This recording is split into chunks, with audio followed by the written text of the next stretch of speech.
nosso primeiro tema vai ser a importância da orientação parental.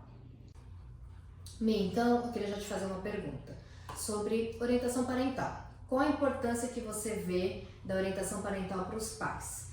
No sentido de como profissional, como mãe também que você é, como você sente a importância de ter os pais junto e ter essa orientação parental através do profissional? Bom, Dri, eu acho que é quase impossível, né, a gente fazer a terapia, né, no caso eu como psicóloga, e os pais não entrarem de alguma forma na intervenção. Eu vejo que é uma forma quase impossível da terapia funcionar. Então, é um dos pilares mais importantes para o desenvolvimento da criança, né? Então, quando a gente fala em atendimento infantil, né, em adolescentes, não tem como só o psicólogo trabalhar, né? Então, vamos imaginar que uma criança fica 2 horas comigo na sessão, né? Então, são 2 horas semanais.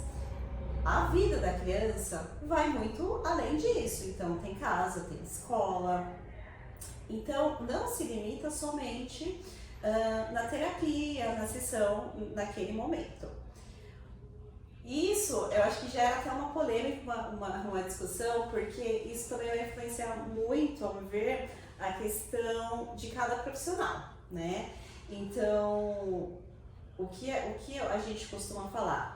Esses minutinhos que a gente tem com os pais no final da sessão para dar o feedback de como foi a sessão, não é uma orientação parental. Então, é exclusivo, então os pais vão sentar, né, com a terapeuta, no caso você, né, que você aqui no Projeto Me Ajudar, né, faz essa parte da orientação parental, e a gente vai trazer questões que estamos vendo nas sessões, mas que dá para ser trabalhado em casa também. Então, eu estou falando agora como mãe, né? Eu como mãe, a gente como mãe, a gente acaba fazendo muito para os nossos filhos. Seja por correria do dia a dia, ou a gente duvida muitas vezes da capacidade também do nosso filho, e isso acaba atrasando de alguma forma, né, o desenvolvimento da criança.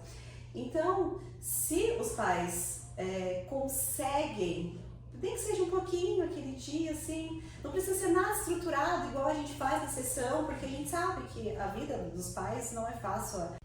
Então, eu não pretendo, né, e não quero isso também, que os pais se transformem em ATs, né, acompanhante terapêutico, mas que minimamente separe um momento para a criança, inclua a criança em atividades. Vamos lavar a louça, vamos fazer um bolo, filho, vamos brincar. E isso, a gente acha que não, mas a gente está envolvendo a criança também. Então, são várias camadas, né? Acho que tem muitas questões, mas que o conjunto, essa troca, esse companheirismo entre casa, né, os pais, terapeutas, e vou colocar também escola, né, que a gente fala que é uma tríade, são fundamentais. Então, nós precisamos dos pais, nós precisamos da escola. Mas os pais são os principais pilares, isso é sem dúvida nenhuma, para o desenvolvimento da criança. Então, eu não vejo uma intervenção sem a presença dos pais na terapia dos seus filhos, né? Como eu falei no início, a gente está falando de uma criança e a criança ela não se limita somente no consultório. A vida dela, a quantidade de horas que ela vai fazer, né, vai muito mais além do que aquilo, do que aquele tempo na sessão. Então, os pais não precisam fazer algo estruturado, vocês não precisam ser psicólogos, mas que minimamente inclua seus filhos em atividades cotidianas do dia a dia.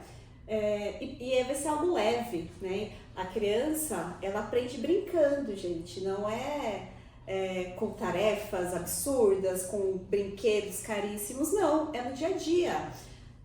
Não lavar uma louça, fazer um bolo, jogar um jogo entre famílias que inclui regras, tudo, frustração. E isso a gente é conversado durante a orientação parental com o perfil de cada criança. Então, nós vamos levantar todas as necessidades, né, da criança e vamos discutir tudo. E sim, é quase impossível uma intervenção eficaz sem a presença dos pais. Eu diria que quase impossível, né? Dá, mas demora muito mais. E esse é o Papo Cast, o podcast do Projeto Major.